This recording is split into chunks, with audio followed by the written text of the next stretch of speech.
I'm going to go ahead and go through some new techniques about our recipes. We have quite a few recipes lined up today for you.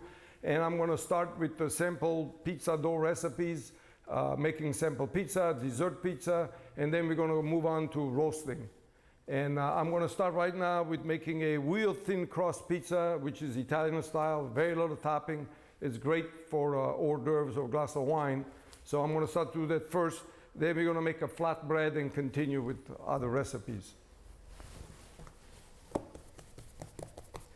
Okay, this the thin crust, I'm using 6 ounces of dough, and I'm going to make it as thin as possible. And that's what we want for this style of pizza. Very little topping, and it makes it very light. It's considered a pizza, but there's not too much of a topping. Then we'll cover more on that. So I'm going to open this up as thin as I can by hand. So we'll stretch as much as we can. You can, naturally, you can use a rolling pin also, but this is more traditional. So.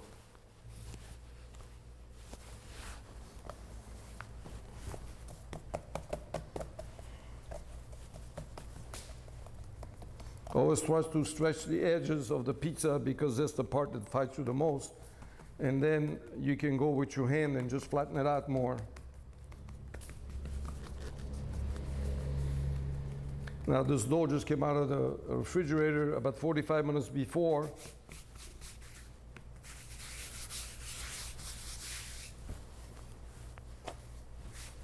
When the dough is relaxed, it just opens very, very easy.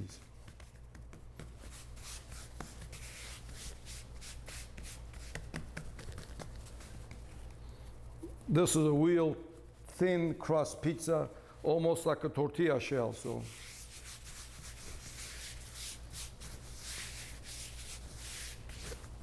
okay, I'm going to grab a pizza peel and put it right on it, let it rest for a few minutes. We'll prepare another one.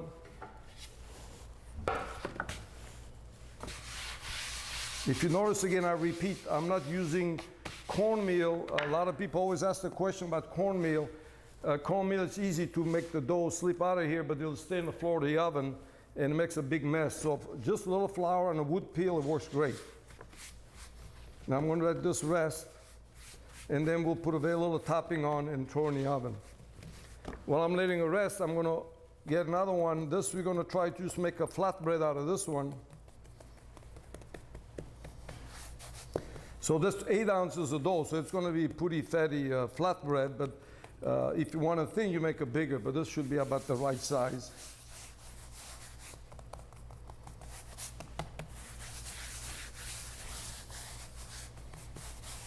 There you go, this is about the right. It's going to make a nice, thick flatbread. Will be great for sandwiches or just eating like that. But that's fun just to watch it cook in the oven.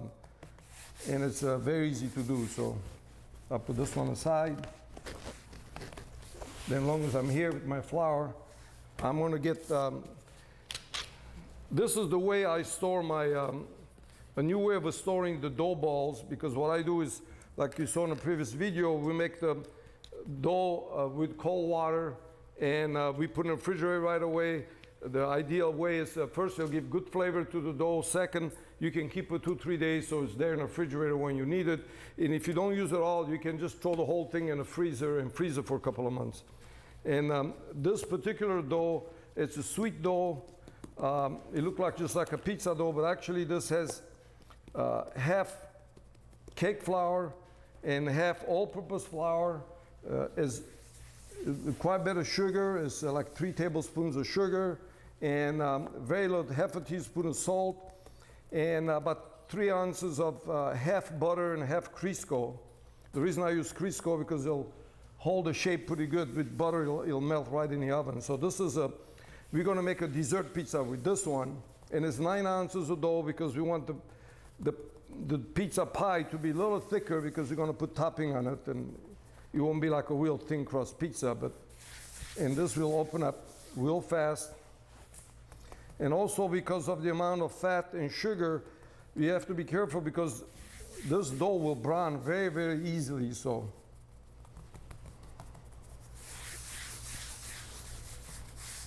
okay, I gotta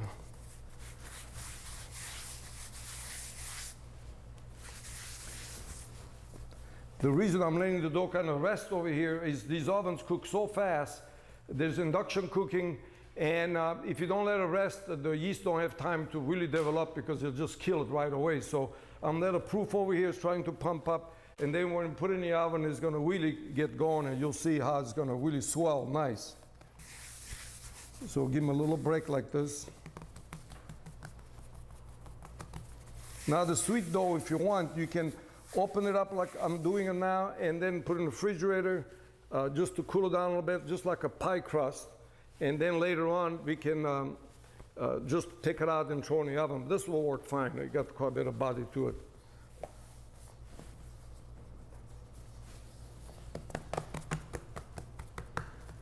You notice there's a thin spot here. I'm kind of just filling it up again, and it's just about right now. Try to make it about 11 inches with a nice little border, because we're going to put some topping on it. We don't want it to kind of leak out of it. So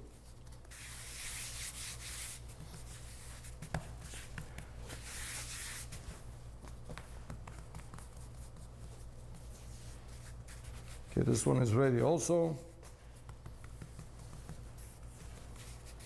So I'm going to grab a dough docker for both of these. Then I have one more coming up. You can use a fork, you can use your fingers, or you can use one of these little gadgets. They work great. This to prevent bubbles happening on the dough when you really cooking it. So I always do that before I put it in the oven and before I put the topping on. Okay, I'm going to prepare this one also, as long as I'm here.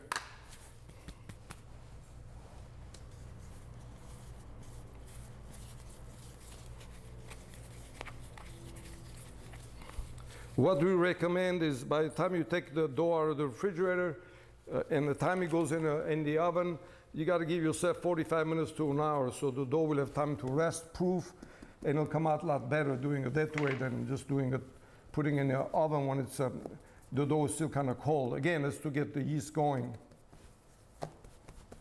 I'm going to let this one rest a little bit more over here. Then we'll use it a little bit later.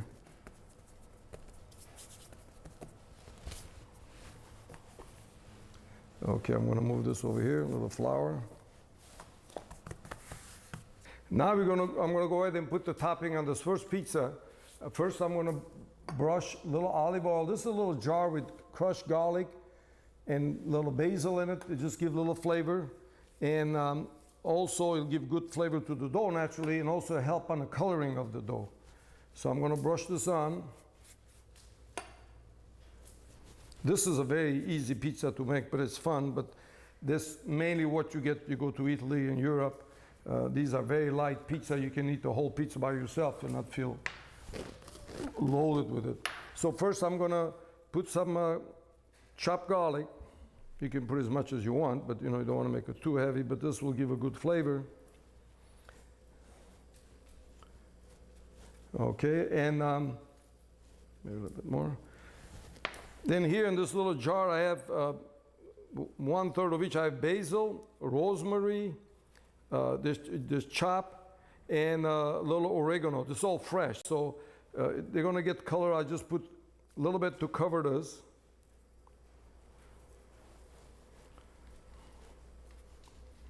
So it's going to be hardly any cheese in it. Maybe a little Parmesan, and that's it.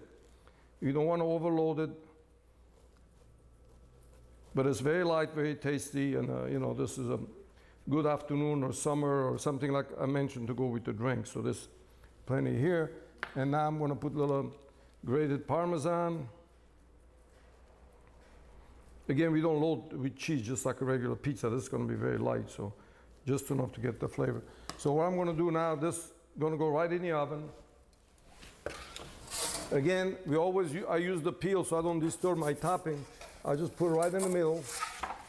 In about 3 or 4 minutes, it should be done. If you notice, the temperature is about 500 degrees. You can start at 500. 600 would be ideal, but we're going to do more dishes and the temperature is going to go up. But it'll cook. The only difference is between 500 and 600 is going to take maybe a minute or 30 seconds longer to cook. So, Okay, now I'm gonna, at the same time, I'm gonna throw this bread in. You notice it's already proofing. You see with the, you can just see it's softer. It's already, the yeast is trying to really push the dough up. And what we're gonna do when we put it in the oven is really gonna pump up with the heat naturally. So I'm gonna put this way in the back.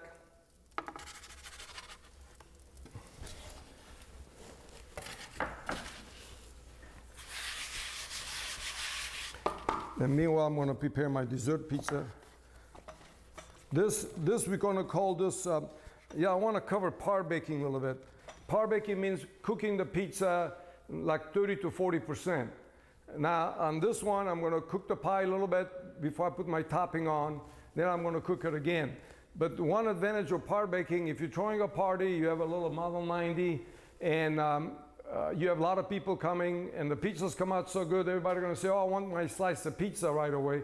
So if you have to handle a lot of food with no problem, what you do before the people come, you par bake your crust ahead of time, and just 20-30%, that will be easier to handle. You put your topping on. When the cheese is melted, the pizza is done. You'll save time, and also make a lot crustier because you're cooking the crust without any topping on. So the crust is cooked on both sides. I'm going to check, see how my pizza is doing.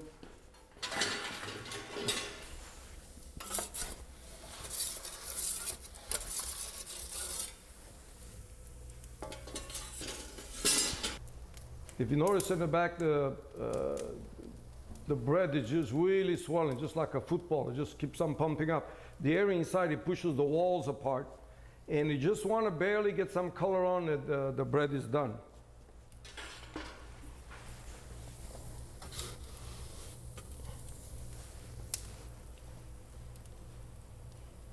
And the hotter the oven, faster it'll pump up, you know. Usually average pizza, the thicker ones take a little bit longer. I would figure anywhere from 3.5 to 4 minutes to do a decent job on a pizza. You can cook them a lot faster, but you want the crust to really come out right. I'm gonna check this one out. Actually, this one is done. Very simple, very crusty. The bottom is all cooked. Just, you can see by the bottom, that's what you want. You want a crust. I'm gonna let it rest a little bit, then we'll cut it.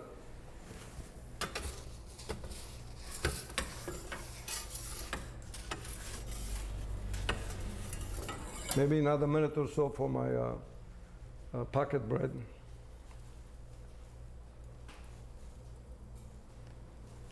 Actually, the oven wasn't hot enough. Usually, commercially, when they make pocket bread, they run the oven at almost 800 degrees because the faster the better for the dough to separate. They don't want to really cook it too much.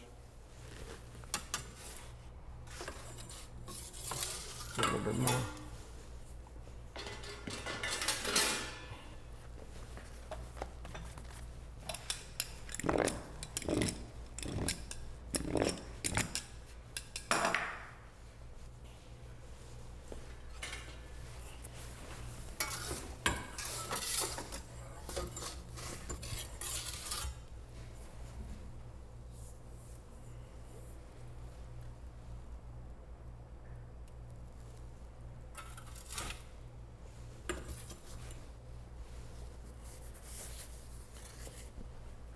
Right here, this one is all done too.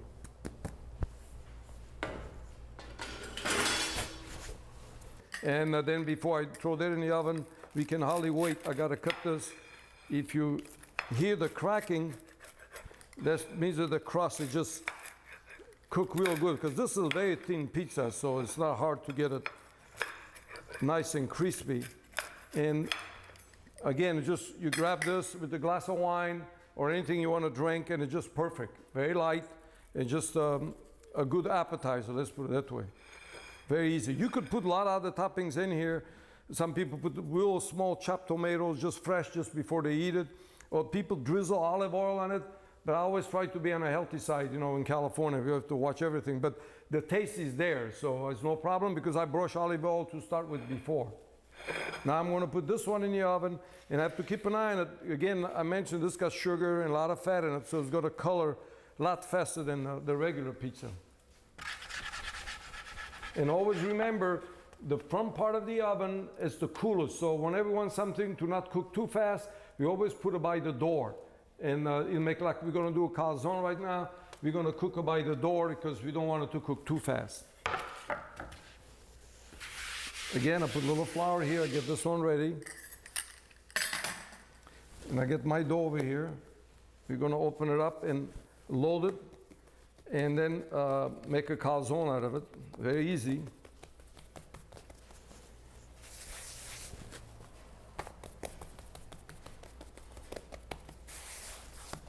Again, I'm going to open up almost about 11 inches in diameter. First, it's easier if you get it going by hand, and the dough is very relaxed, so it'll be very easy to put on your hands and just open it up. And if you notice again, I'm putting my hands my fingers right at the edge, because the middle part of the pizza is going to open up by itself because of the weight. See, we got almost a perfect circle. This is about 11 inches.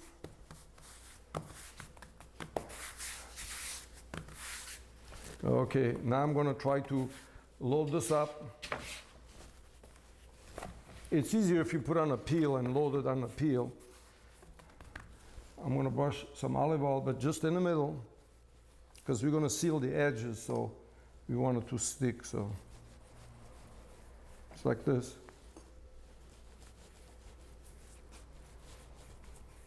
Again, this will give you flavor, and you'll seal. And this one, again, I'm not going to use any tomato sauce. You can put some tomato sauce on it if you want, and you can use different kind of cheese. I'm going to use mozzarella cheese because very mild with chicken. You don't want it to overcome the power. What I did here, this is just chicken breast. I cooked them before. This is shiitake mushrooms. This is naturally onions. And I cook them separately because in a calzone like this, it's very hard to cook the inside. So you want to kind of pre-cook everything, mostly chicken, because by the time the cheese is melted, the crust is done, the calzone is ready. So I'm going to put my filling in. You don't want to overload it again. You know, you want to have the flavor, but you don't want to just fill yourself up with it. And I'll take, you know, you can eyeball it and see how much it's going to take.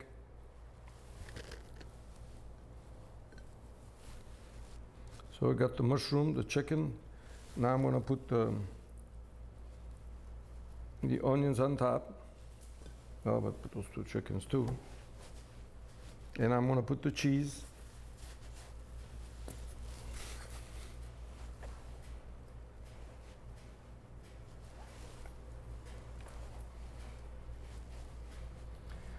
The cheese is always used as a bonding agent. A lot of time the cheese just holds things together. You know, if you don't have any cheese, a lot of the pizzas, the vegetables and stuff will slide away. Naturally, cheese gives taste. It's a very, very cheap insurance for flavor. Garlic and cheese will do that. Talking about garlic, I'm going to put a little bit more garlic. This is, again, flavor insurance. More butter, more garlic you use, better it's going to taste, but within limits. The meat and mushrooms, all that already have salt and pepper, so that's kind of done. So I bring it this way. It's like this. And we just seal this, the edges just right.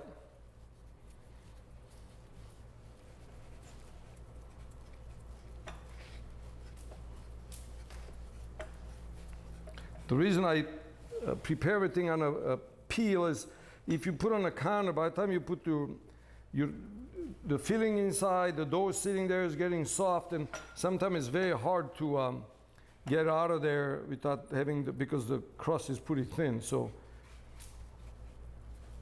now brush a little olive oil on top. Again, this will give color and naturally flavor. Okay, we're going to put this in.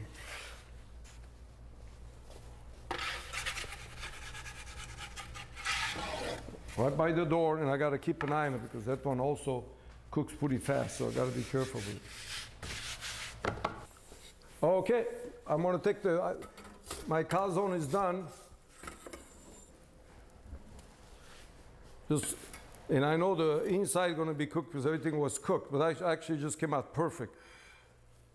Now this is enough for at least 2 people. Again, we got to let it rest a little bit, then we'll cut it. But actually, this is done and the crust is perfect.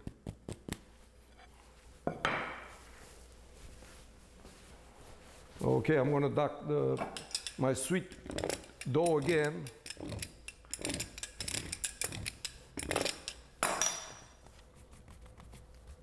Control right in the oven, right by the door. We barely want to get color in it, so.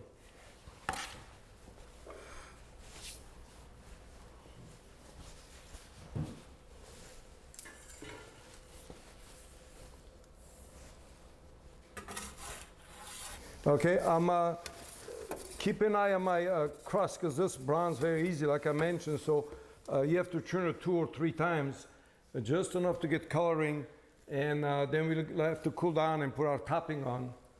And it'll take usually like 2-3 minutes to get this just ready.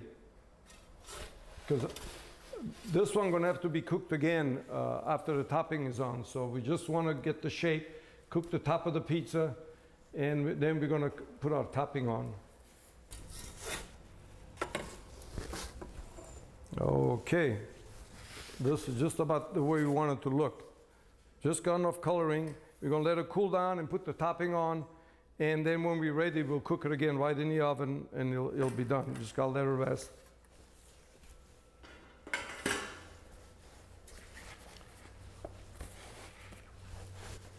Okay. Okay, now I got my calzone ready. We're gonna cut it in half, see what's happening inside.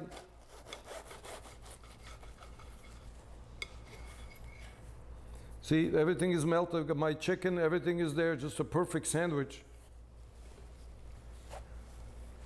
And with a little green salad, you got a nice meal over here.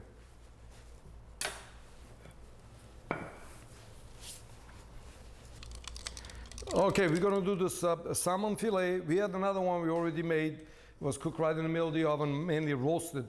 This one is very, very practical because when we're doing pizzas and all that, we don't want to move the fire, close the door. So I worked out this recipe to do just like if you're baking a pizza, basically. So I get a salmon filet, I wash it, I dry it, and there's one little trick. I cut in portions before I cook it, because you notice with fish, once it's cooked, you try to cut it and it's going to fall apart. So this way, all the portions are cut. I made a little dressing here that's basically olive oil, mustard, a little hot sauce, a little vinegar, and a little lemon juice. So I'm going to pour this right over the salmon, and I'm going to put some sesame seeds over it. You're going to see, and it comes out great. So basically, I'm going to cover this up.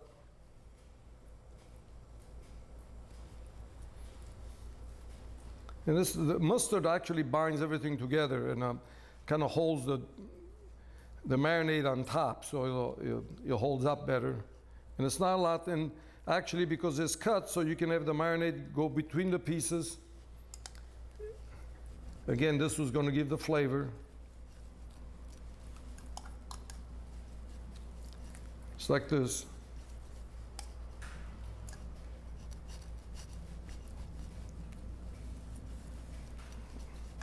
So we got the flavor here. Okay. So we got right enough hot sauce in it. Worked out pretty good. I'm going to put my sesame seeds here.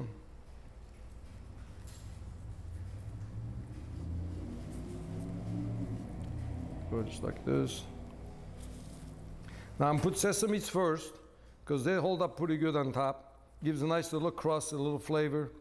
And we're gonna cook it when it gets just 5 minutes or 3 minutes before it's ready. We want the inside temperature to be about like 120, 125, not more, because the plate's gonna get so hot, it's gonna kind of keep on cooking anyway, so we don't wanna overcook. And then we're gonna put macadamia nuts, but if I put the macadamia nuts now, it'll just burn because it got so much fat on it, it burns very easily. So this is kind of ready to go in the oven. Now, there's one trick.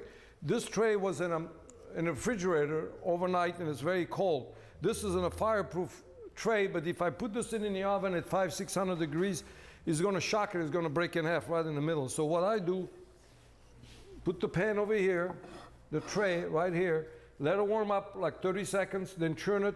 Kind of, we just tempering it, warming it up a little bit. So when we put it right in the middle of the oven, it's not going to get shocked and just crack in half. So when it gets warm to the touch, then we churn it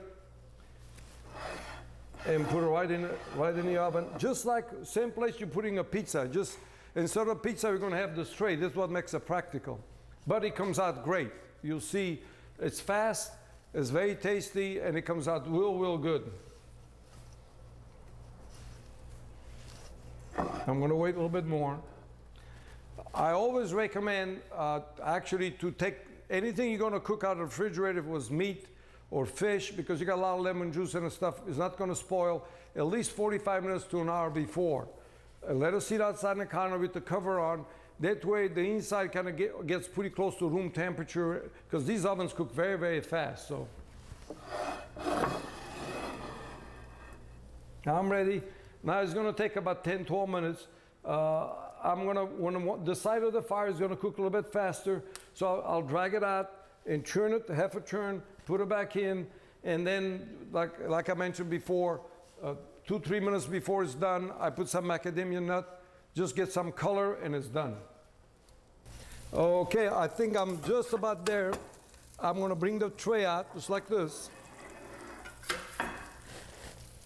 Naturally, you can have a pair of gloves like this too, but this time I did it just with the pizza peel. And what I'm going to do, I'm going to put my macadamia nuts on it, because that doesn't take long, just to give a little crunch. Nice flavor. Naturally, sesame seeds already giving a good crunch, and this doesn't take long. I'm going to put it in. Matter of fact, I'm going to check the temperature inside. Yeah, it's already 130 degrees. It's actually there. But I'm going to push it in, get a little glaze on it, and just take it out, and it's ready.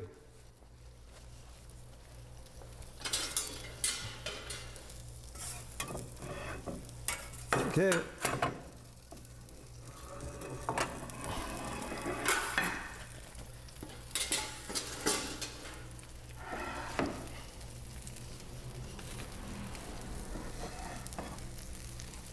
This is the real thing. Right here. It's done. Actually, by the time this plate kind of cools, it's going to cook a little bit more, but everything is real moist inside.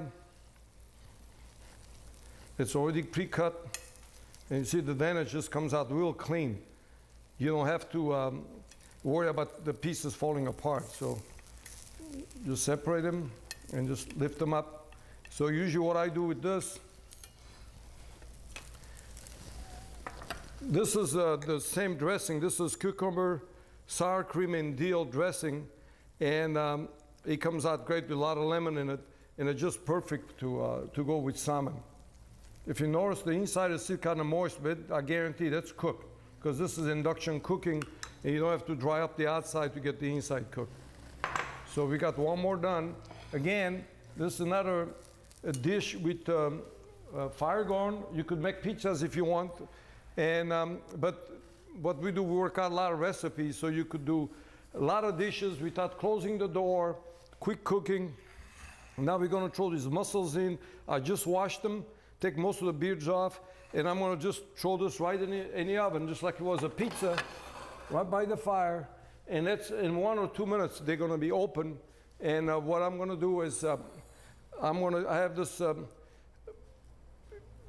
cream and Pernod dressing, pastis, if you want to call it, with little shallots and all that nice cream sauce. I'm going to pour right over it. It'll be just like moule marinière, you know, and very rich. But this is very good for mussels, because usually when you steam mussels, you notice the inside kind of shrivels. They get very small with the amount of heat.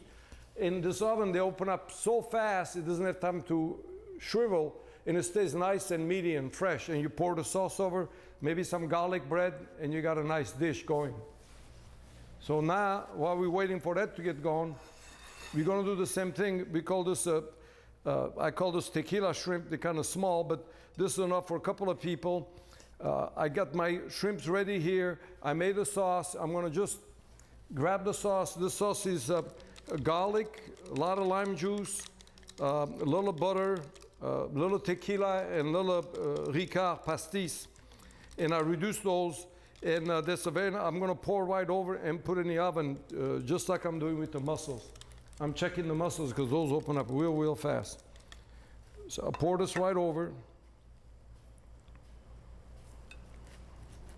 Get the sauce all over, because the best part is the sauce naturally. You need bread with this. And again, it cooks very fast. For an appetizer, it's great, it's good looks. And if you're looking to find bigger shrimp, naturally more, but this is good too. They have real good flavor. Now I'm gonna put this in the oven also, right next to the shrimp, and not next to the mussels, and this is gonna cook pretty quick too.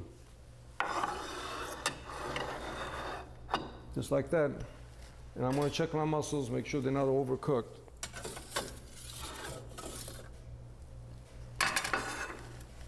Almost. 30 more seconds. This tool is very handy. And actually, this is the peel that we use to trim the pizzas and take the pizzas out, but it comes handy to move dishes around inside the oven.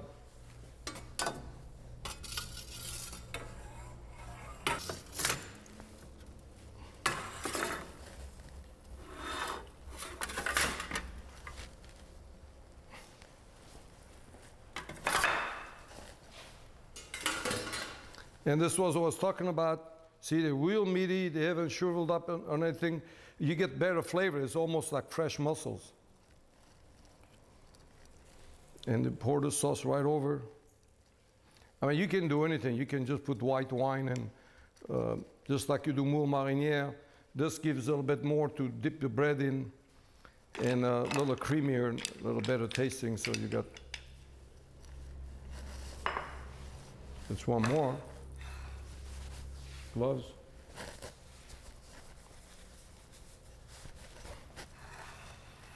One more dish.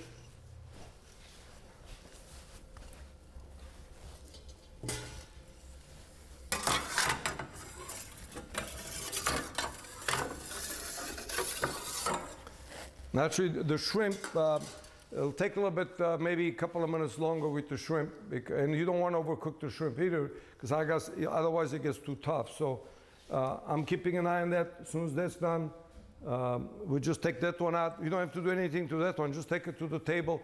Again, with some bread or garlic bread, it'd be a perfect dish. Another dish we're going to throw in the oven, man, it's hot, is this chicken I prepared this morning. And it's very easy. This is a practical way to make that's a perfect dish for four people. And I have a 4-pound chicken. Naturally, I washed it. I cut it from the back because I wanted the breast exposed. That's the part you want to cook the fastest. And then I have some chopped carrots, potatoes, shiitake mushrooms, a little shallots around it, rosemary, thyme, and salt, pepper naturally, a little bit of lemon juice.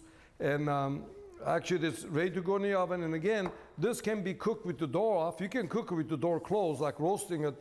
But you can also cook this. It makes it practical with the door off, with the fire going, so you can go back and forth with different dishes. So what I'm going to do here, before I put it in the oven, you can put chicken broth or water. I usually like white wine, because this is going to steam. All alcohol is going to evaporate. But this going to mix with the juice of the vegetables and the chicken, and it gives you real good flavor. You have a nice sauce in the bottom, and it keeps the chicken kind of moist. This should be enough. So what I'm going to do as well, I can take my shrimp out. Thing is done.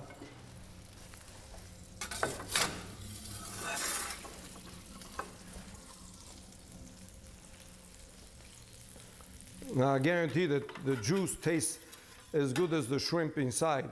And this is done. You can put some, chopped cilantro or little green scallions or anything as decoration. But in like this, okay, because you have thyme and all that stuff in it. and all you need is some bread, and it'll be just perfect. That's another dish. It can be an appetizer, you can eat as a main course. Now we're gonna put the chicken in. This will take about 20 minutes roughly to cook. We're still pretty quick.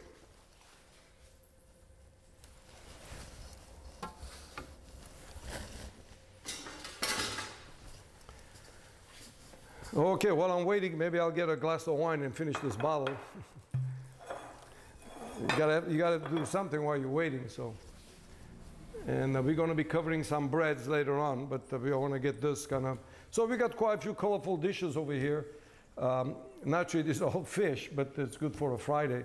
But we're gonna be doing some meat also, so that'll work out pretty good. Okay, I think we got this chicken done. I'm gonna have to drag it out of here. Again, if you notice, before I forget, this kind of chicken with this kind of heat and fire, we just have to cook it by the door and keep on churning it, because otherwise the outside will cook too fast, the inside won't cook. But this one came out, there's a lot of character, but the inside is cooked. And it's still got some of the wine left in it. It's actually just juice now. It's no alcohol. Don't worry about it. And you can put right on top. And what I did, I checked the temperature, and the thickest part of the chicken is just about 165, 175 degrees, which is done. It's going to cook a little bit more. And then all you have to do is just cut it. Actually, there's 4 portions over here. Put some vegetables. The chicken, you got a meal in 20 minutes with the fire, the door off, and just cook right by the door, and it's done. Naturally, you could roast the chicken. It takes 45 minutes to an hour. Vertical roaster, right in the middle of the oven with the door closed. But this way, I think you're getting a whole meal in one time. So all you need is a oven-proof container, just like this one, basically, and you're done. That's the perfect thing. Now this is dessert. Everybody likes dessert, and it's going to be a pizza dessert. And like I mentioned before, this crust is a little bit different than a regular pizza crust. And you could do a lot of variations of it. Basically, the one I'm going to do over here is pretty straightforward. It's very easy, but it tastes very, very good. First, this is cool enough now, so I can handle it. You can put this is guava jelly that I make, but you can put apricot jelly on it. And if you want, or any kind of jelly, you want to put very little thin layer of the jelly on it, just like this.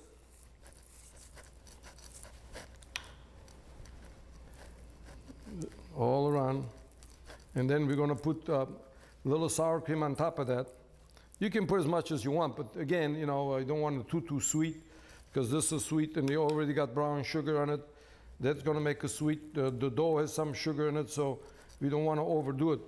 In my mind, I think dessert should be just perfect, but not too rich. So when you eat dessert, you want to eat more and more. So if it's done right, you don't feel full, and you want to have maybe another bite. So that's the good way of judging desserts. Okay, I get that out of the way. This is just plain sour cream. There's nothing in it. I put a little layer of that.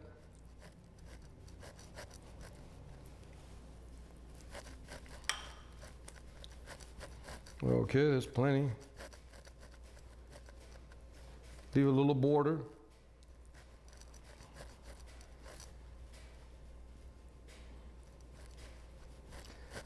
Okay, so now I'm gonna put the sliced banana. These bananas, they're not too ripe. You want them naturally with good flavor.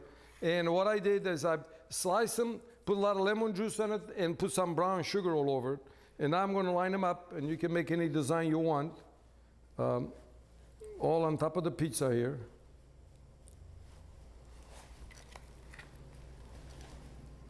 I think I have more than I need, but we're going to cover up.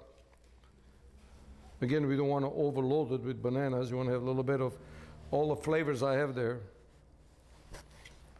And this is something you can prepare even 2-3 hours before. You can make the dough the day before, and then put your bananas on, like I'm doing now, 2-3 hours before, and then when you're ready to use it, take out of the refrigerator, throw in the oven, usually 2-3 minutes, 2 minutes it'll be done.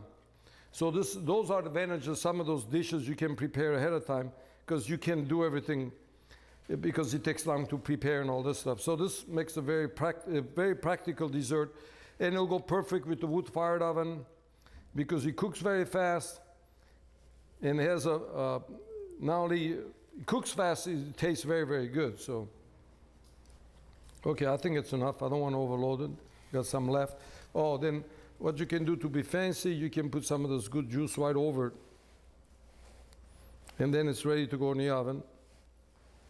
Most of them will evaporate, but you get the brown sugar flavor out of it. Okay, and now all I have to do is just cook just like it was a pizza, put it by the fire. Keep an eye on it because, like I said, it browns very fast. So just want the crust to be crusty, and you got a dessert. Get the plate ready.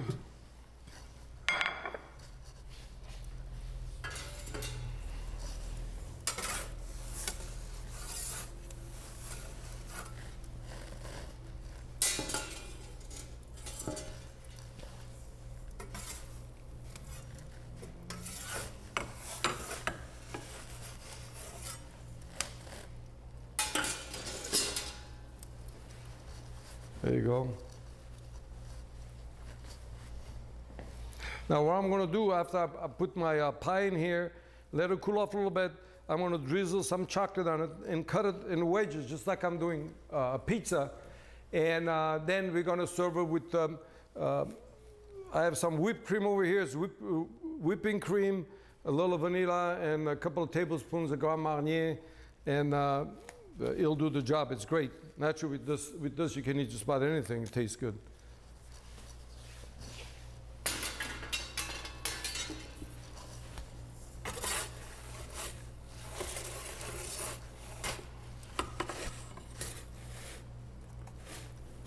Actually, it's done. Very quick. Let it cool down a little bit. And get my chocolate. I'm going to drizzle this.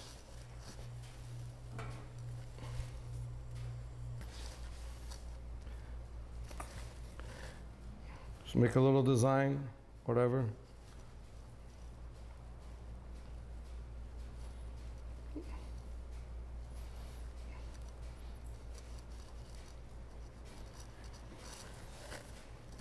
There you go. This is ready. I got to slice it, cut it in wedges.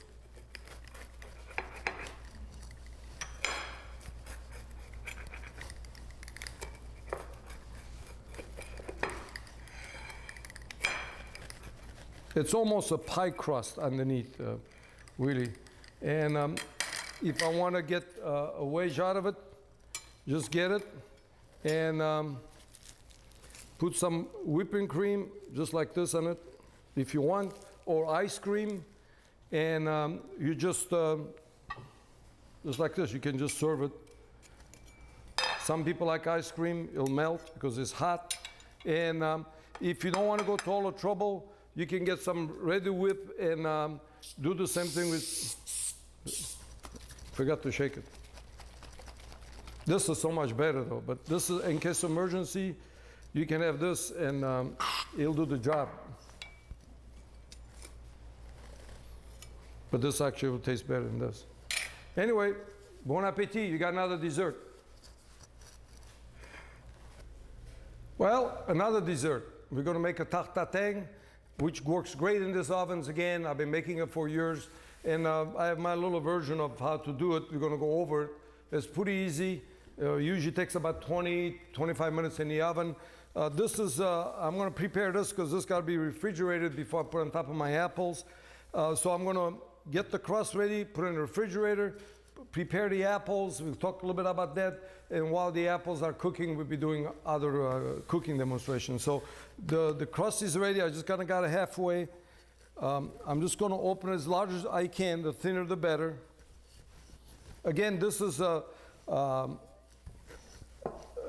brisée of pie crust. It's just butter, flour, a little sugar, and And that's it, very little water, cold water, you refrigerate it, and just got little chunks of butter between the dough, layers of dough, and it's a very flaky crust. That's why in French we say pâte à briser, which means it breaks very easily, you know. So I'm going to put some flour underneath here. And this rolling pin was in the refrigerator. It's copper in the holder. It stay cold, so you don't want to melt the butter while you're working with it. So otherwise it'll stick like it's doing over here. So I have to put a little bit more flour. It's almost there.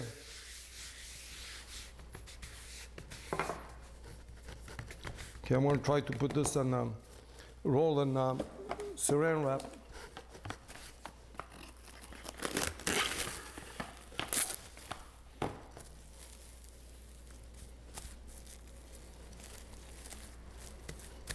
If I get it right, when it's thin like this, 5 minutes it'd be good enough in the refrigerator. So.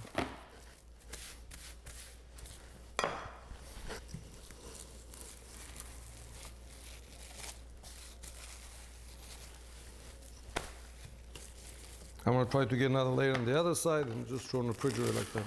That's the way we want to stick and it gets cold.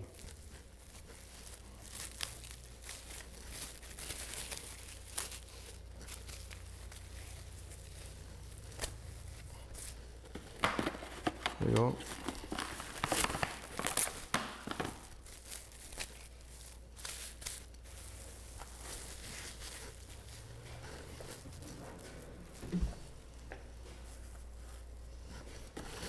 Okay. Now we're going to get the apples arranged. What I do is over here, this is just caramel. There's a little sugar and water. And I melt it to get the right color, then I'll let it set. And then I'm going to arrange my apple. I just got lemon juice and cinnamon. I toss them.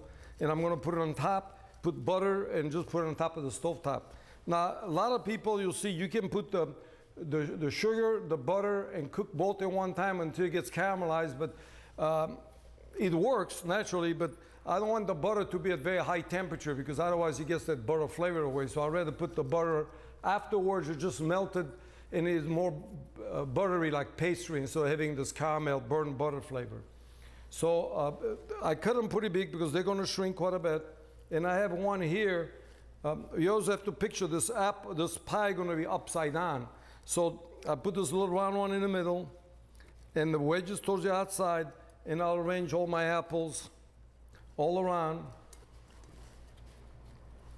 And then I'm going to cut some of them to fill up because I'm always picturing what you're going to see when it's this upside down. You're going to be seeing the back end of these apples.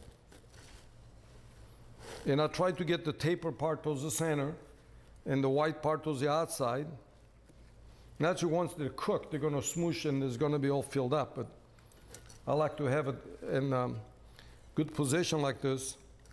And then I'm going to put the rest on top like this. I'm using, by the way, this is, I use the apples that I use at the,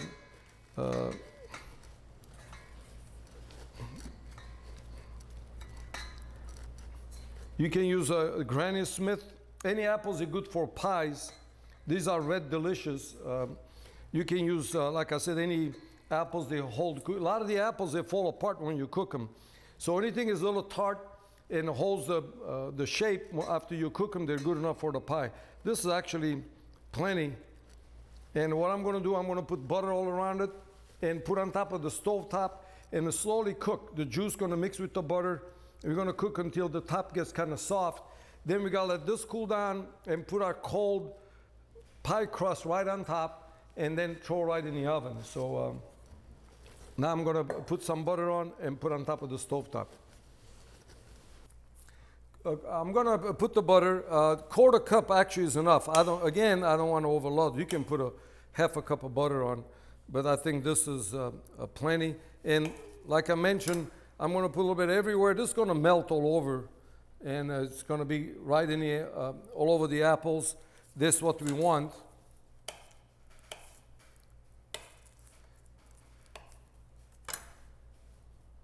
Because when I be cooking in the oven, everything going to melt is going to be all in one. Now, if you want to be fancy, you can also put walnuts, little pieces of walnuts here and there, or dried cherries to give a little character. But I think this way you taste the apples is good enough because it comes out so good. And I think this dessert is just natural with our ovens because they look like they're designed for this. It cooks so well and the crust comes out so good. Perfect.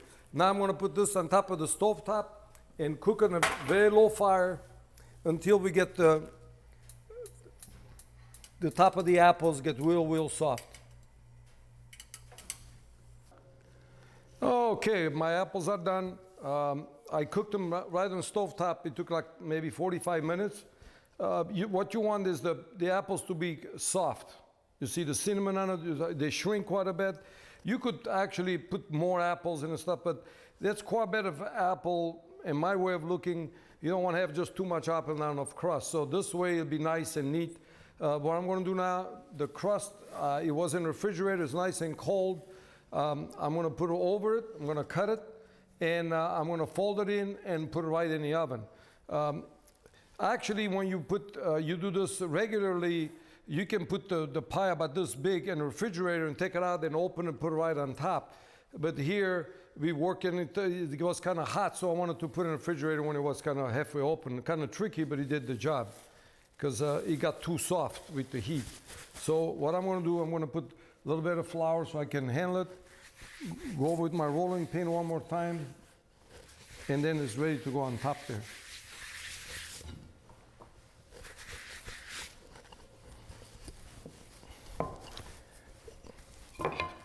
There you go. So go like this.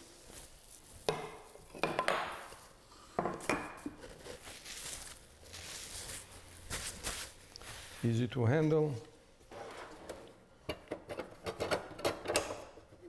Get any kind of knife and we'll cut this.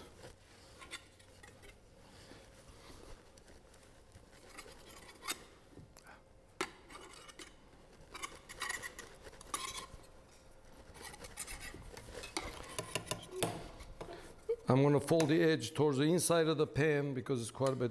So we have actually enough dough to do that. This goes on the side. Just fold it like this.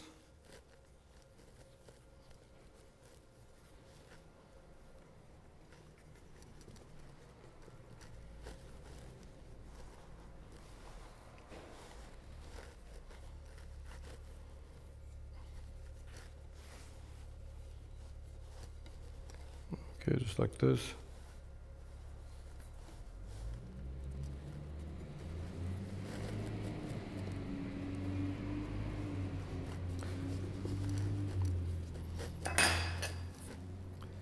Make a couple of slits to let the steam out. You don't want to fog. And now I'm just going to throw it right in the oven. Probably 15-20 minutes it should be done.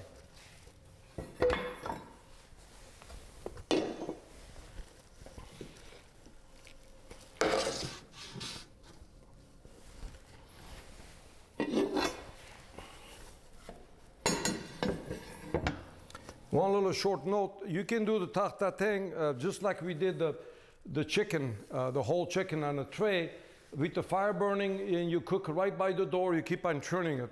This way it's easier, you just put it in the oven, you close the door, 20 minutes, when the crust is hard, the tarte is done. Okay, the Tarte Tatin is all done. I can hear it singing, saying I'm ready to come. So I'm gonna open the door and pop that thing out and just get ready for dessert. One thing you gotta be careful, this handle gets very hot. Again, this is live. It just, the reason I wiggle like this, make sure that the apples, they're not gonna stay in the bottom of the pan because you're gonna flip this upside down. Sometimes they do, you can put it together, but I think this part doesn't look too good, but I think it's gonna shake loose.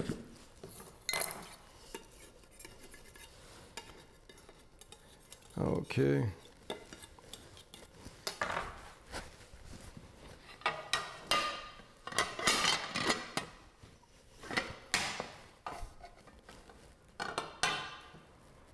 Yeah. Stuck in the bottom of the pan.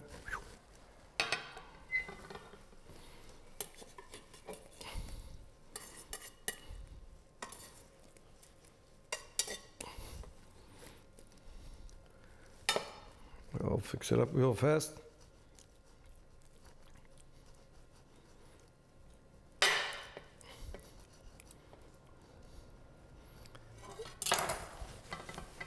There you go.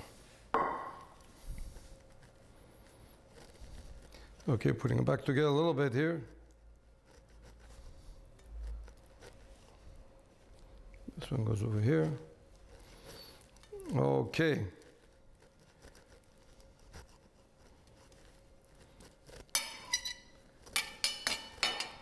That just smells real good. This is the caramel, it just built up real good. Okay, let it sit a little bit. Actually, you can cut a wedge, and again, you can serve it with a little whipped cream.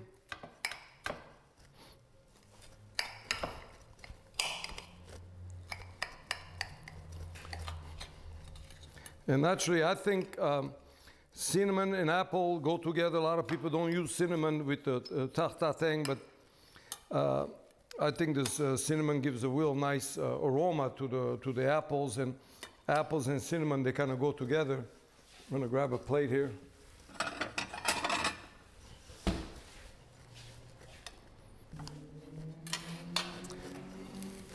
Okay, again, you just this whipped cream again, or ice cream, and you have a nice, real light dessert. Can this plate a little bit? There you go. Oh, man.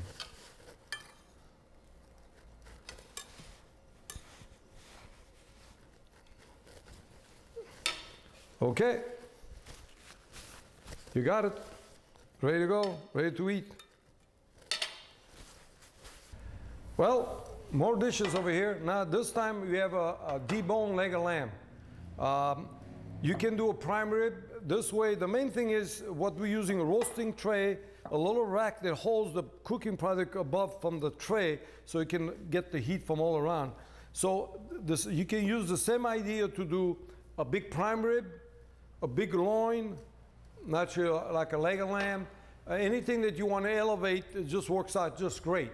And also always the fat is on top, because as it cooks, all the fat going to drip down in the bottom of the pan, but it's going to baste the meat underneath. This, I just made a little dressing. I opened the leg of lamb, it was deboned, put a little dressing, is vinegar, rosemary, garlic, and a little olive oil, and a chopped garlic. We've just mixed the whole thing, covered the whole inside, and put it back together again. But this rack is practical because you don't have to put any strings on. Just hold the whole thing in place, just like this. Now, I had this out of the refrigerator an hour before, so I don't want the inside to be too cool, because otherwise the outside is going to be overcooked and the inside won't be cooked. So I'm going to put this in the oven. Usually going to take something like this 45 minutes to probably an hour, maybe a little bit more. But what we do is we'll check the temperature. So this makes it a lot easier to do it that way. So I'm going to put this in the oven and keep an eye on it, and we can go from there. They make thermometers with the cable, works real good. You stick the probe right in it, run the thermometer out, and close the door. And that way you don't have to open the door and check it. It'll show the inside temperature. And I'm going to put this in the oven, and we're going to just go ahead, and I'll find a thermometer. We'll show how to do it. There we go, this way. Put it right in the middle. And I got all the embers against the wall. Then I'm going to get the door. Anything you're roasting is no more fire, so you can close the door. Just like this. And I'll keep an eye, and eventually we'll see when it's done. We'll just check it and it'll be done. Very easy. Okay, this is the thermometer I was talking about. Very practical. So you got a real long probe, and then over here it'll just tell you the temperature of what the end of the probe reads. Instead of sticking the thermometer in, taking it out, put it in, you put this in, and the meat right in the middle, bring the cable out, put this right on the shelf, which I'm going to do now, and just every so often you actually has an alarm. When it gets to the temperature, it can beep and let you know that it's 125 degrees or 130 degrees. So I'm going to, all very basic, take the door off. I'm gonna stick this right in the middle mid product, and push it back in, and put my thermometer right by the door.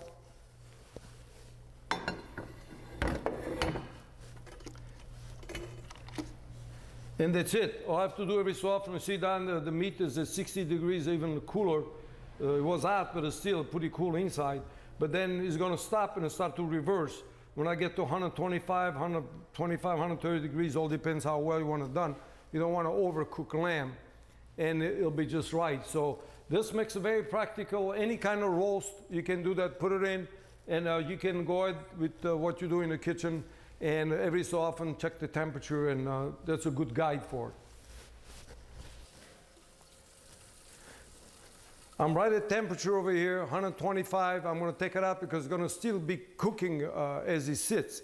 You gotta let it sit about 20 minutes. So I'm gonna pull it out, let it rest, then you can cut it and serve it. Take the door off.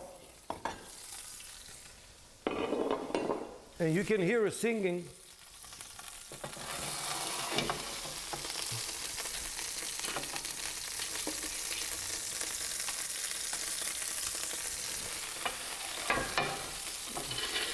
This is the real thing. It's real hot. Give another glove.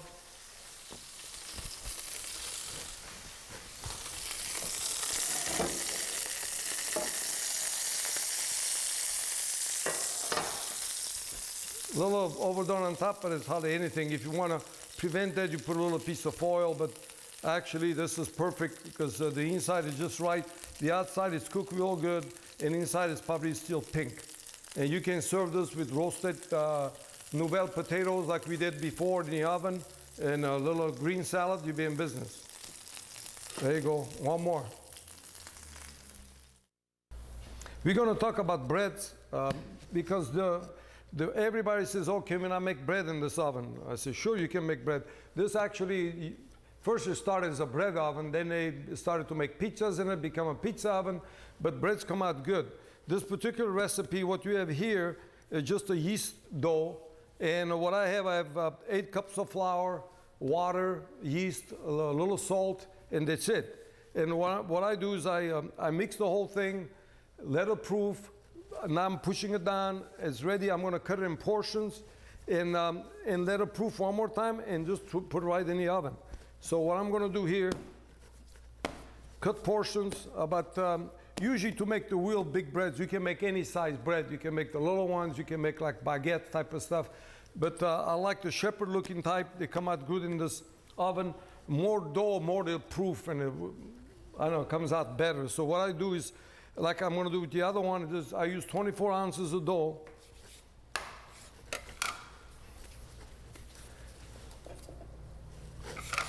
And you can make, you know, enough for a family with no problem. This is a little bit easier.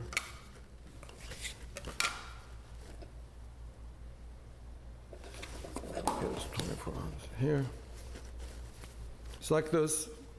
First you get a nice little ball, real smooth on top. You pull the sides and pull the bottom underneath. With your fingers you can feel it. You just make a nice sphere. You always start with the sphere first, and then according to what you make, you can elongate it or make it long or short. Let's see if I have two, divided in two here.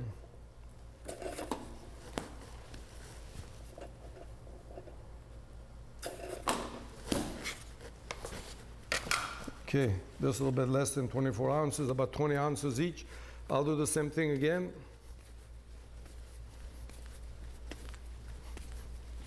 Like this, nice and smooth on top. I'll fold everything underneath.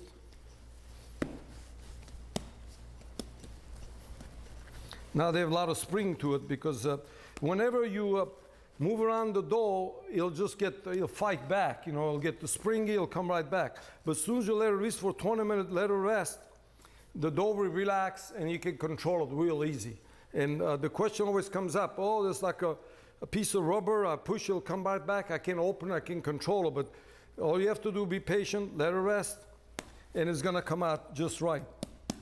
So what I'm gonna do this, I'm gonna put in a couple of pieces of cardboard or a piece of wood or a pizza peel, like I have over here. Put a little flour.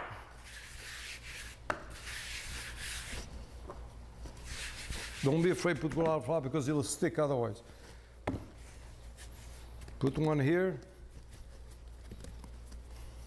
I'm gonna let it rest a little bit, then we can shape it, and this is gonna sit probably another hour, and it'll pump up real good. And I'll put this one on a piece of cardboard, a lot of flour. Wood and cardboard is the best because they'll absorb moisture. If you put on marble or anything like that, because it's so tight, it'll just stick to it, even if you put a lot of flour. It's like this. And we're gonna let it sit for about an hour, hour and 15 minutes. When they really swell, then we prepare them and put them in the oven. Okay, breads. Bread is a big thing.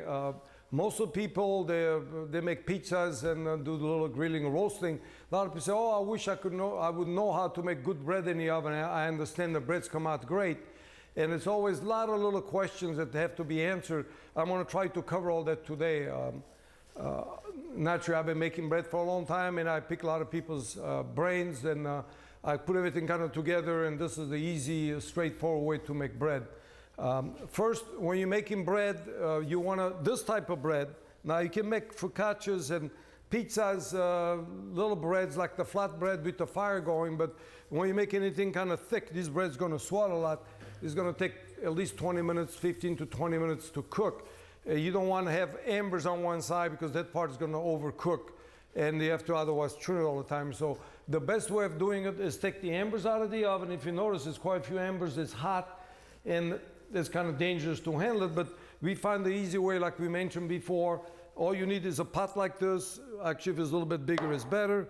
I put a 1.5 to 2 inches of water in. I'm going to put it in the oven. I'm going to use my shovel. Take all the embers and put in the spot. The water will extinguish the embers. It'll cut all the dust down inside.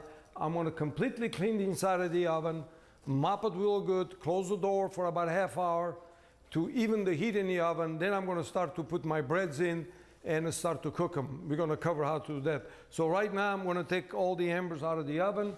So I'm going to push everything to one side, just like this. Make room for my pot.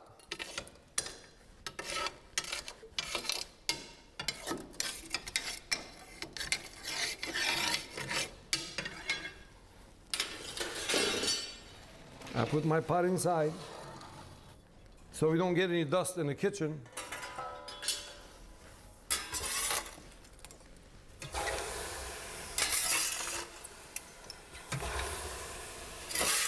So as I'm putting it in, you hear the water just knocking the fire out, the embers.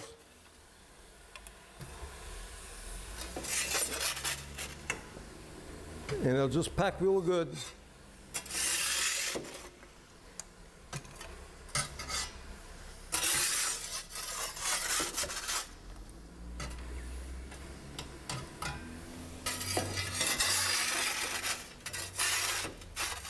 Now, if you leave this overnight, if you're not going to use the oven, the ashes will be hardly anything, but because we got a lot of still live embers, they have a lot of volume to them. So I'm just trying to get everything out of there. Okay.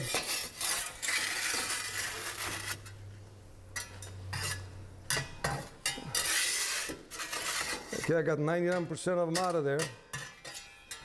Put my peel back. I have to be careful because that pot is hot too. I'll bring it halfway out. See, it's right here. They just still very hot. I put the lid on for safety. And now I have to handle it just like a real hot pot. Just like this. Okay, take it out, and we can put it someplace safe, let it cool down, then you can throw in your vegetable garden, or when it's real cold, a couple of days later, throw in a garbage can, and it'll be all safe and gone. So I'll put it over here on the floor for now. Okay, I got most of the embers out. Now what I'm gonna do is use my brush. I'm sure we talked about this before. This is a Tampico bristle brush. Tampico is a natural bristle, and it withstand heat quite a bit. It won't stand the embers, but a hot floor is no problem. But it's a natural bristle. Even if a little piece breaks, there's nothing to hurt because it's a natural grass that grows in the desert. So, but it works great for sweeping the floor.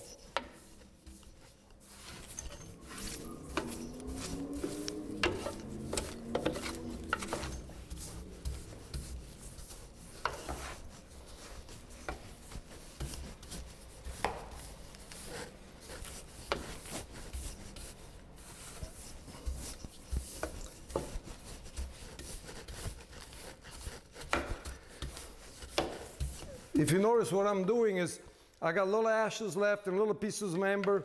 So what I'm doing, I'm brushing everything to one little corner in the side of the oven. I don't have to take all that out because it's not going to hurt anything. There's nothing there left. But I want to make sure that I got all the big chunks of ambers out of the floor. And what I'm going to do now, I'm going to close the door. And I'm going to let it sit like this for half hour. What you want to do, the dome temperature is almost 550 degrees. The temperature from the dome going to just come down on the floor, on the walls, going to even the inside of the oven. Because right now the dome is hotter than the floor, so we want everything to kind of even out. We're going to end up having maybe 450, 500 degrees on the floor, which is going to be great for the bread. Because these breads, you want to cook them at high temperature first. So now we're going to, while we're waiting, I'm going to cover a little bit about bread making. This is a sourdough bread. If you notice, it's a little different than the other batch I did. A lot of people say, oh, sourdough, this is no yeast in it at all. So what we do, we use a starter, sourdough starter, and once you get the hang of it to work with it, it's very easy. What I did, I took some sourdough starter, I added, last night at 6 o'clock, I added some little bit of flour, a little bit of water, the same weight. I mixed it, put a towel over it, let it sit outside, and I came this morning, 8 o'clock. You could see the sourdough start to work, a lot of little bubbles. It's just very active. So then I put flour in it, and my flour, my water, I mixed the whole thing, just like you're mixing dough, and I let it sit for 3 hours after I formed my dough. Those been sitting. The only difference with this than the yeast dough works a lot faster. This is slower. But what has been said in Europe all the time, we're using sourdough bread. It lasts a lot longer. I know for a fact I can keep this bread already done in my refrigerator, and I eat it 3 weeks later, and it's still just as fresh as the first day. You get any commercial bread made with yeast, something happens that turns sour after 4 or 5 days. You know, you don't want to eat them anymore. And that I haven't tested, but it's supposed to be better for your health, for the digestive system, because this is all natural. Basically, you have flour, water, and a little salt, and that's it. And this is more natural. But it takes a little bit more patience to get this dough to proof, but it'll come out pretty good. You're going to see the coloring going to be good, and this is going to work out. So what I'm going to do here, these are almost a little dry up. They're building a little crust. We're going to need moisture for this. So before I put the bread in, I'm going to cut it to let the dough swell, and I'm going to brush a little bit of water in it. Then I'm going to get in the oven, I'm going to put this is a little trick. You can put a little container of water, or you can put the little pan like this with a wet rag, there's water in it, and this is going to keep on steaming, and it's going to keep the top of the dough moist. The first 10 minutes is very important. So I'm going to put this in, or you can actually spray some water in it after you put the dough in, but by brushing it and putting a wet rag is going to do the job pretty good. And it's going to proof real good. So the important part is any kind of bread you do, the first 10 minutes, don't open the door to see what's happening. Because the first 10 minutes is all the action is happening when it's getting the crust. And if you open it too soon, it's going to collapse. You know, so you got to let it pump up, build a little crust, and after that you can churn them and watch them cook. So while we're waiting for the oven to even out, I'm going to prepare the tops of these breads. And in this oven, I'm sure I can put 4 of these. I'm going to put 2 of the sourdough breads and maybe 2 of the regular yeast bread. You can see the difference. These pump up a lot because there's a lot of yeast in it. But the flavor is going to be completely different between this dough and the one I have here with the sourdough. Because sourdough because it's proof a lot longer, he has better flavor in it. They got so big, they're sticking. Look at that. So what I'm doing, I'm removing the cellophane, the saran wrap, because you want to kind of dry up because it's too wet on top. I'm going to separate these. They're very, very fragile. They're rolling off the peel. Look at that. So, okay, I'm going to put these on another peel because, and you don't want to handle them too much because otherwise they collapse. So this will, we're going to double in the oven for sure. So let me check my oven floor first. Okay.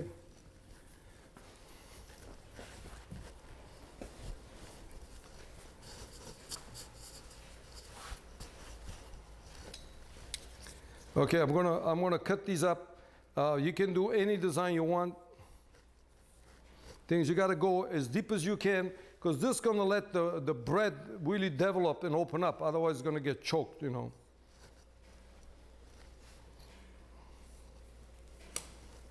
You can have fun with the designs you want to give on it. And this is going to open up, make some kind of a design on.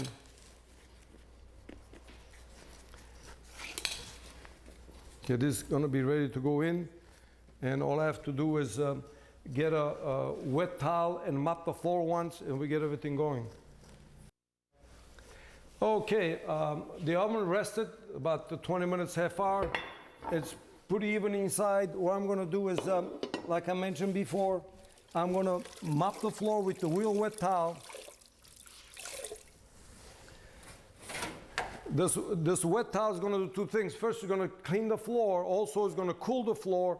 And at the same time, it's going to give us some moisture, a lot of water vapor, because this towel is pretty wet. You hear the sizzling because the floor is so hot and the water just evaporates when it hits the floor. But we have to cool the tiles down because the bread's going to sit there for 15, 20 minutes. It's not like a pizza. We don't want the bottom to overcook.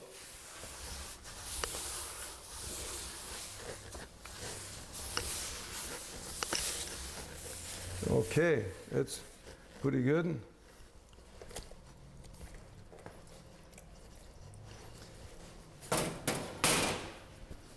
So we can start. I'm going to put my little pan right here where the ashes were, so it's not going to bother anything. And the rest of the floor, we can load it with bread. All depends how much bread we want to put in. Let's see if I can slip these off.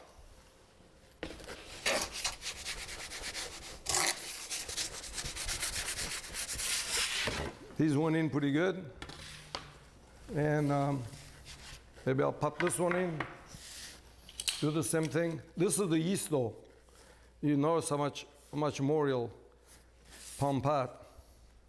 It's ready to explode. So when I cut it, you can see that it's just already swelling. When it goes in the oven, it's going to be worse.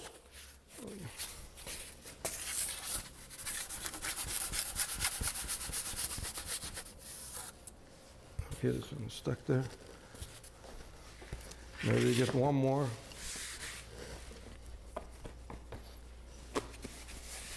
This is the sourdough bread. It's a little bit tougher. You can play with this, but it'll pump up right inside the oven.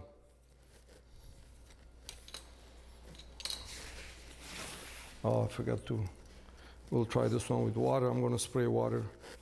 You either do with the brush like this, or you get a sprayer like this, and it just go and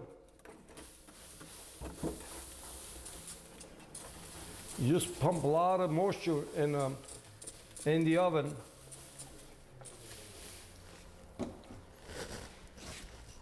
This one in by the door. I'm going to let it sit 10 minutes, and then I'll go ahead and close the door. Maybe give one more shot. If you notice that they're really pumping up already, just when the heat just gets them, it just keeps on swelling. So you're going to put those on. It's going to take 15, 20 minutes. Like I said, for 10 minutes, I'm not going to open the door. Let the steam just keep everything moist, and let the crust just pump up on the dough. Okay, it's been about 10 or 12 minutes. I'm going to take the door off. I'm going to move my breads around because you notice the back is going to be cooking more than the front because the back is always hotter than the front. And then I'm going to close the door again and wait another few more minutes until they're done. But you'll see how much they proof, and they look real good already. So I'm going to do that now.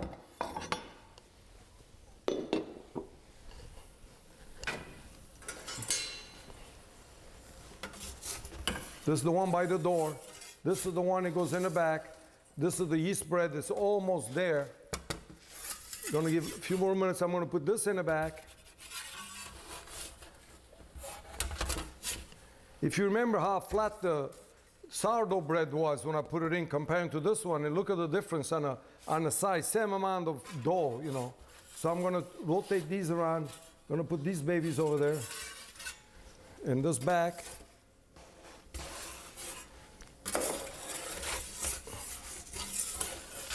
Maybe another 10 minutes and I'll have the bread done. Usually takes about 20 minutes. Okay. Okay, this is it. I think they're done. The coloring is just right. I'm gonna grab them.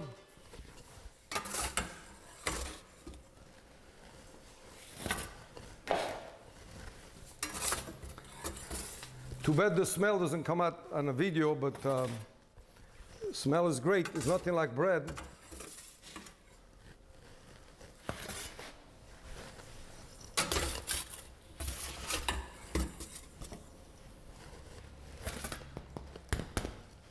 Yeah, for sure they're done. Actually, this is kind of out of shape, but it makes the country like. This one is just about right. This was the yeast bread. These are pain au levain, the sourdough breads, and they almost cut up the same amount of dough. But at first, these look a lot flatter, and then as soon as you put them in the oven, they really pump up. And later on, we're going to cut them. You're going to see the texture inside, but actually, it's just perfect. They're, the bottom are done. And naturally, you have to let it rest for 15, 20 minutes before you cut them. So there we go. Now we got the bread. Okay, this is the end. Some of the dishes that we cooked in the oven, if you notice, to start with this, the shrimp is gone. It's just air. The crew just ate the whole thing. Got few little mussels left and a little bit of the salmon. And it was so good, we didn't wait some for the last part of the video. But anyway, it was very tasty, very easy to do. I think all those dishes, they're not complicated at all. We don't complicate life. So this is a wood-fired oven. It's very basic, and we do basic cooking. The chicken, I know it tastes very good. We haven't touched the chicken because we want to have something to look full. The leg of lamb came out real good. Aesthetically, it doesn't look as good, but it tastes very good because the lamb is very, very tasty. I think it's one of the meat that really tastes real good. And this oven does a good job at it. Now the bread, if you notice, this is the bread we made with yeast and the same flour. But this had come out pumped up, nice little holes, and it's a nice bread. But this is the pain au levain. Look at the difference in it. Same flour, same water, same amount of salt, but there's a difference how they come out. So it takes a little bit more work to make sourdough bread, but the flavor, the look, and even 3 weeks later, you cut a little slice of this, you toast it, I guarantee the flavor is completely different. You get hooked on this stuff. And then finally, the Tarte Tatin. We had the banana pie, but that one is gone too. It's air now. I'm sorry, but it was good, easy to eat, that pizza goes. The Tarte Tatin, very rustic looking, but I think it's a very good dessert that goes with this oven. And somehow the way the crust, the apples, and a little bit of whipped cream or ice cream, it's a perfect ending to any meals. You don't have to do everything naturally, but you know, a couple of those dishes will impress your friends and your family. Thank you very much, and I enjoy cooking.